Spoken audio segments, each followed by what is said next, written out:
Ladies and gentlemen, welcome back to this series of anatomy and physiology for the cardiovascular system. We are looking at the vascular aspect of the cardiovascular system.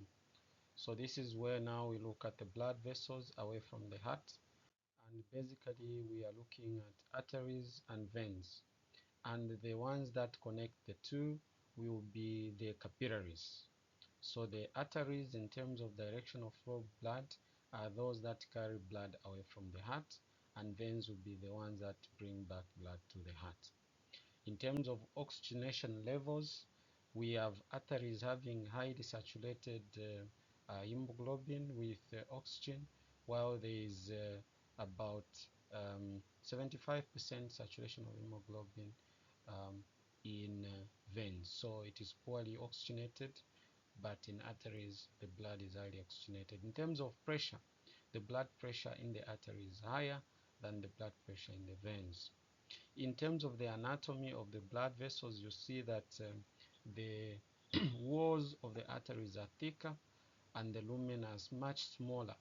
The walls of the veins are much thinner, and the patency is actually, or the lumen is actually wider. And there is a presence of valves that direct blood flow into a forward direction compared to arteries that do not have valves. So these walls of arteries versus veins is that the arteries and the veins, the walls are made up of three layers. The inner layer is called the tunica intima. The middle one is called the tunica media, and the outer one is called the tunica adventitia or tunica externalis. In terms of the composition of the walls of these blood vessels, is that the arteries, obviously mentioned, they are thicker, but we also have presence of elastic and muscle tissue, and we also have elastic and muscle tissue also in the veins, meaning we have at least two tissues in these structures. Therefore they are referred to as organs. So a blood vessel is an organ. Location, the arteries are deeper to the body while the veins are closer to the skin. So an injury is likely to puncture a vein than an artery. That is more of a safety issue because the blood will easily be lost at a very high pressure in the arteries compared to the veins, that you'll be losing blood at a much relatively lower rate when you injure yourself. I've mentioned there are no valves in the arteries, but there's presence of valves that function to direct blood flow forward for the veins. Arterioles and arteriolar circulation. So for the arterioles, which are the branches of the arteries, they are similar to the venules, which are the branches of the veins.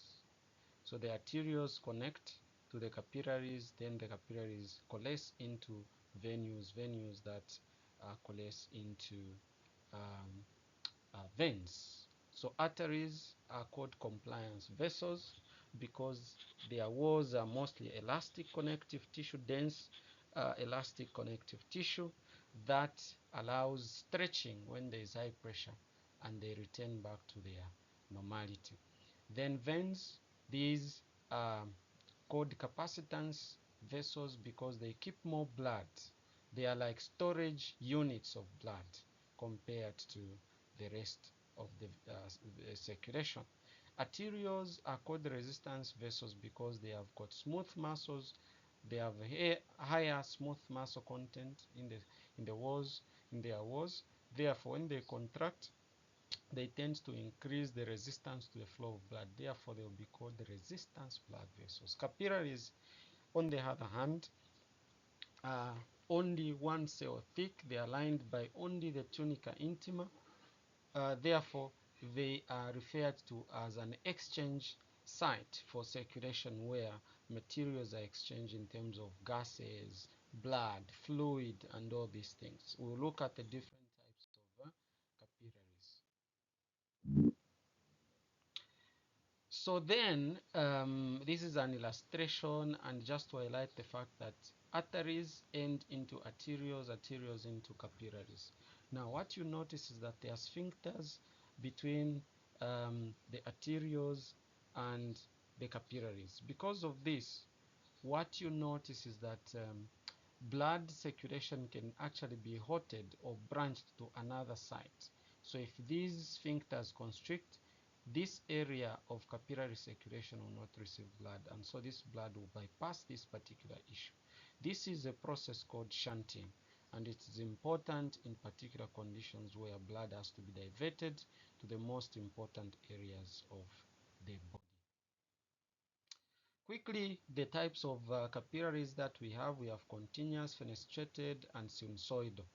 So continuous, that the basement membrane is continuous, they have little or no pores. These are found in the lungs, these are found also in skeletal and smooth muscles. Then we have fenestrated capillaries which have got capillaries that have got pores. These allow exchange of materials, and this can be found in sites where there is absorption, for example in the intestines, and also in the endocrine glands, and also in the colloid plexus, where there is production of SF, cerebrospinal fluid, pardon me. Then we have sinusoids, arteries. These are wider and more winding. They have larger openings in the basement membrane because they are not continuous, and therefore this allows even red blood cells to be able to escape and proteins also to be able to move. You find these in reticular tissue like the spleen, the bone marrow, the liver, as well as the anterior pituitary as well. In terms of circulation and how materials are exchanged,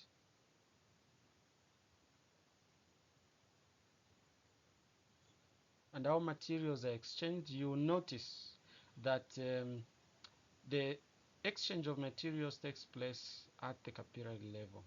So what happens is that if the forces that push the materials out of the blood vessels are higher than the forces that maintain this fluid into the capillaries, then we are going to have too much loss of fluid. This happens when there is increased hydrostatic pressure as a result of blood, but there is very little proteins like albumin that should retain and attract this blood within the blood vessel. This takes place, for example, conditions where someone has liver disease and the capacity of the liver to produce albumin is diminished. Therefore, the hydrostatic pressure becomes too much compared to the oncotic pressure. Therefore, there will be edema and excess loss of fluid from the plasma into the tissues. This will lead to filtration pressure increasing and osmotic pressure being lost, and then capillary permeability also will also contribute to that, and lymphatic obstruction. We end here. May God bless you in the exam. Thank you.